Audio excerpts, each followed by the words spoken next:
নবী গো ওগো নবী আল্লাহর কাছে সবচেয়ে ভালো আমলটা কি, ভালো বস্তুটা কি? নবী বলেন কালাস সালাতু আলা ওয়াক্তিহা, সময় মতে ওয়াক্ত মতে নামাজ পড়াটা পৃথিবীর সবচাইতে বড় আমল। সুবহানাল্লাহ। সোনারে কেন বুঝিস না আব্বা, তুই কেন বুঝিস না বাবা?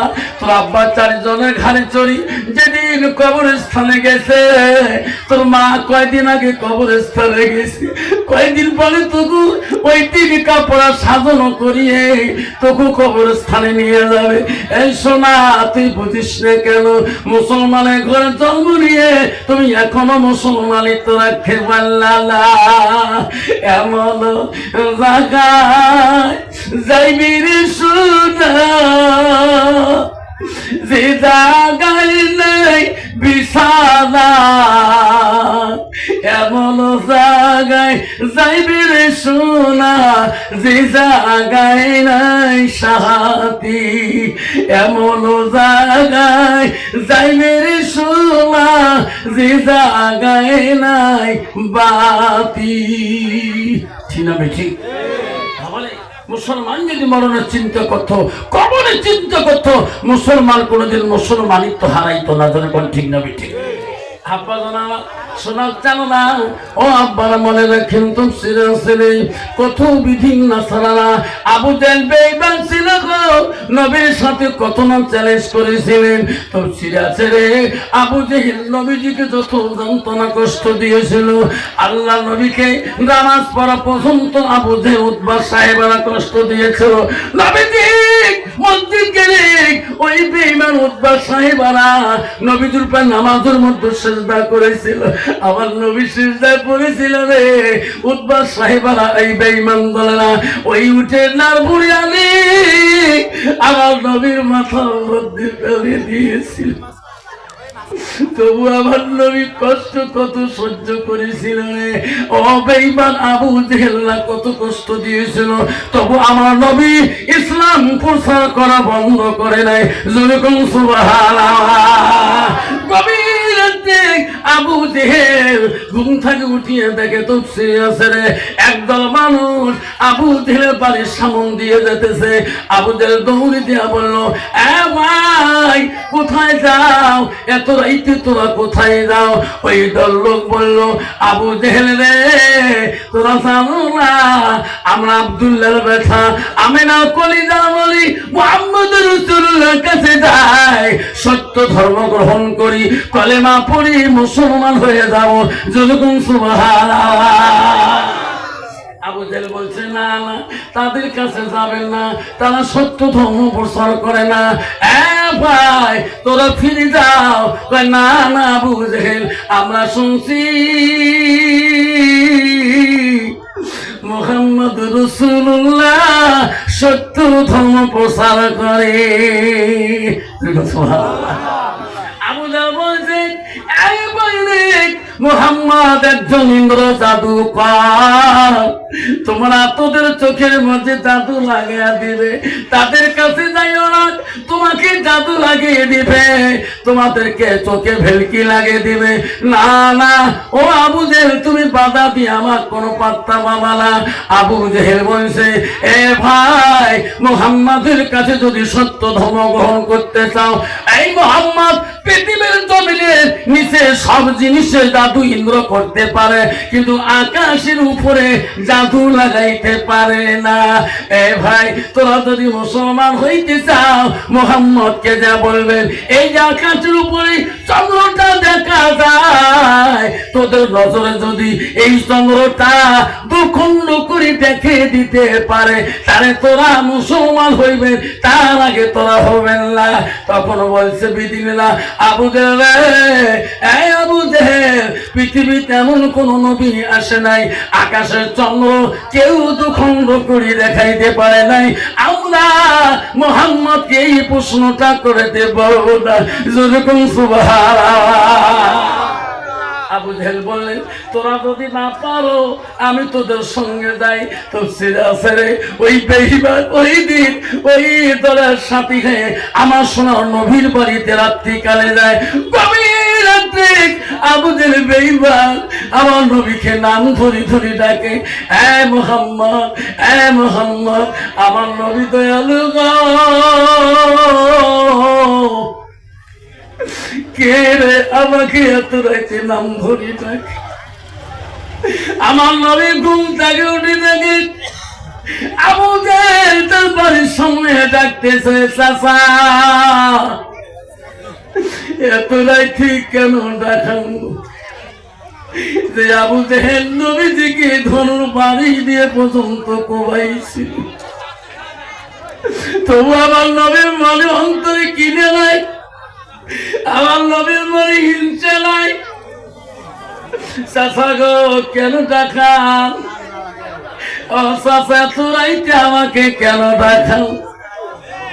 আবু জেহেল বলছে, মুহাম্মদ এই লোকগুলা তোর কাছে ইসলাম গ্রহণ করবে। এই মুহাম্মদ এনাদের নজরে যদি এই আকাশের চন্দ্রটাকে দুখণ্ড করে দেখে দিতে পারো, তোর কাছে কলেমা পড়ে মুসলমান হয়ে যাবে। যখন সুবহানাল্লাহ। আমার নবী চিন্তায় পড়ে গেলেন, আমার নবী দুই চোখের পানি ছাড়িয়ে দিলেন। আমার নবী কান্দে, রে এত রাইতে চাচা কেন এত কঠিন প্রশ্ন আমাকে করলেন? আল্লাহ বললেন, জিবরাইল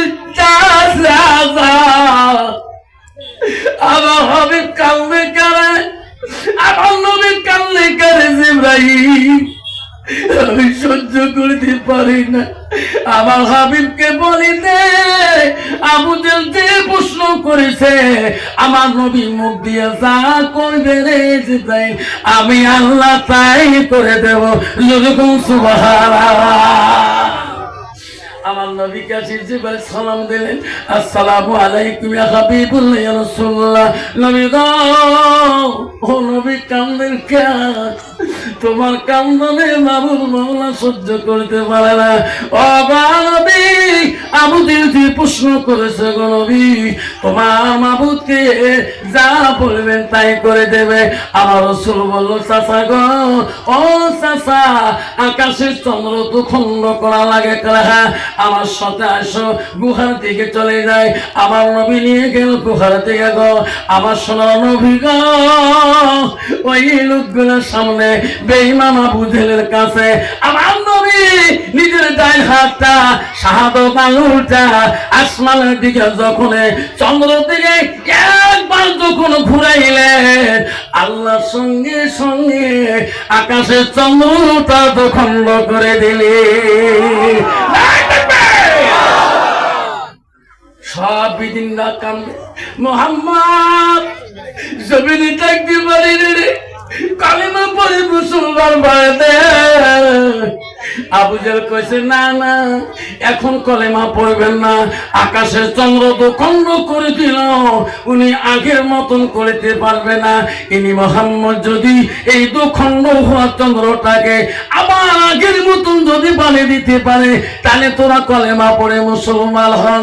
সঙ্গে সঙ্গে আমার রাসূল আবার ওই দুখণ্ড হওয়া চন্দ্রটার দিকে আবার শাহাদাত আঙ্গুলটা একবার যখন ঘুরাইলেন রে, আল্লাহ দুখণ্ড হওয়া চন্দ্রটার আল্লাহ আগের মতন বানিয়ে দিলেন। যখন সুবহানাল্লাহ।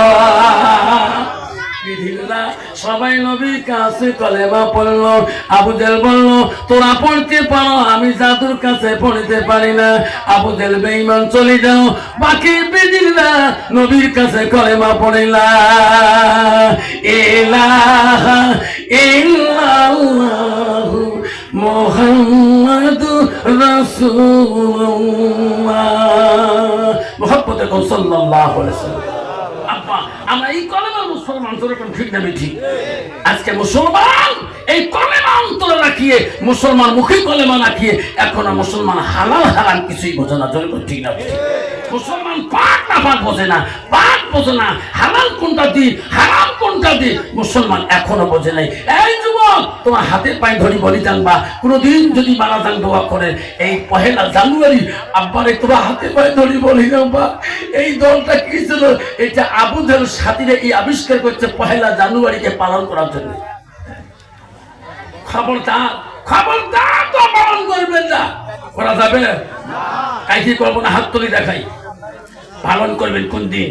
ঈদুল ফিতর রাত্রি জাগবেন, ঈদুল ফিতর রাত্রি জাগি জাগি আল্লাহর কাছে কাঁদবে, ঈদুল আজহা রাত্রি জাগি জাগি আল্লাহর কাছে কাঁদবে। ওই রাত্রির সওয়াব আল্লাহ সারা জীবনে আল্লাহ গুনাহ মাফ করে দিয়ে দেবে। আমার মা বোনেরা, আমার কুসনিওয়ালা মা বোনেরা, আমার দূর টাকার মা বোনেরা শুনে রাখো, আল্লাহ রাসূল কি বললেন? আল মারআতু ইজা সাল্লাত খামসাহা, আমার নবী বললেন কোন একটা মেয়ে যদি 5 ওয়াক্ত নামাজ পড়ে, ওয়াসামাস শাহরুহা, ওই মেয়েটা যদি রমজান মাসে রোজা করে, আমার রাসূল বললেন ওয়াসামাত ফারজাহা, ওই মেয়েটা যদি পর্দায় পশিদাই চলে, নিজের চরিত্রটাকে পবিত্রতা রাখে, আমার রাসূল বলে ওয়াসাত বালাহা, ওই মেয়েটা যদি নিজের স্বামীকে ভালোবাসে, নিজের স্বামীকে আপন করিয়ে দেয়, আমার রাসূল বলে ফাকাদ কুলু মানাইয়ু আবওয়াবিল জান্নাতিল শাব, নবী বলে ওই নারীদের জন্য আল্লাহ 8টা জান্নাতের দরজা খোলা রাখবে। জনগণ সুবহানাল্লাহ। কিন্তু বাবা এই যেমন না, নারীকে না নামাজ পড়ে, না পর্দা থাকে, না রোজা করে, না স্বামীর খিদমত করে। জনগণ ঠিক না ঠিক? বাবা যে ডিজিটাল নারী বাবা, নামাজ যদি বেশি পরিবার করতে বু দেখছিস আজকেরই ঘুমবেন দেয় না, কে নাকে টাকে ঢিকে বু কোন নেশা করে দিয়ে আসে বু আছে না বাবা।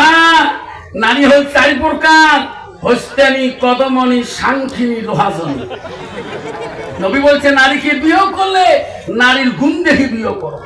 হাদিস 1 নম্বর গুণ দেখো, ওই মেয়েটার যতই কোয়ালিফিকেশন হোক না কেন, যতই ডিগ্রি হোক না কেন, আল্লাহ রাসূল বলো এই মেয়েটার ভিতরে এলেম আছে কিনা।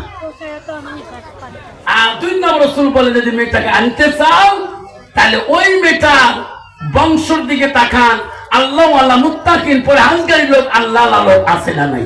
মুসলমান তো ওটা দেখে না, মুসলমান দেখে নগদ কত আর বাকি কত। এখন ঠিক না বেশি, তখন ঠিক না বেশি, এলা মাথার রূপে দিও, সুদের রূপে দিও, কয়েক গেলা সাই খাও, ঠিক না বেশি।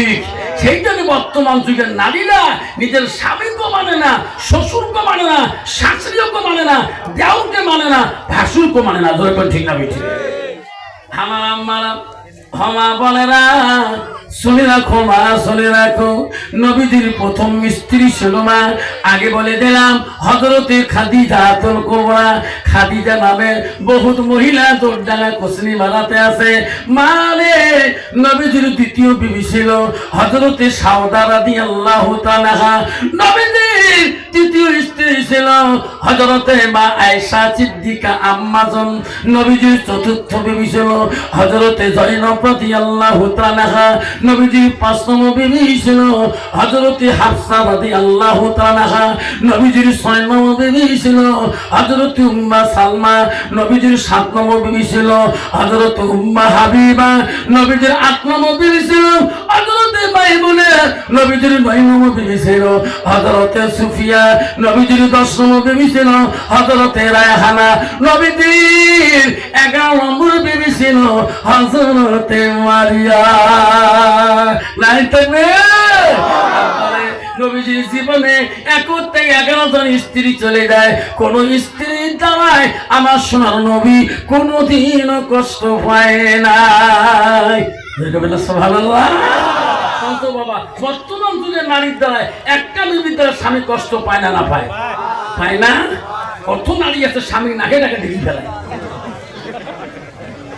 আছে না নাই? আমরাও ঢুকি ফেলে বেশি বাড়িস না, এই এমন করতে নাক ফাটি দেওয়া শেষ। অন্ত বাবা ওই বেচাদের বউ নাক ফাটি ফেলায়, তুমি বাজার দেখে বউ নাক ফাটাইছে কবে?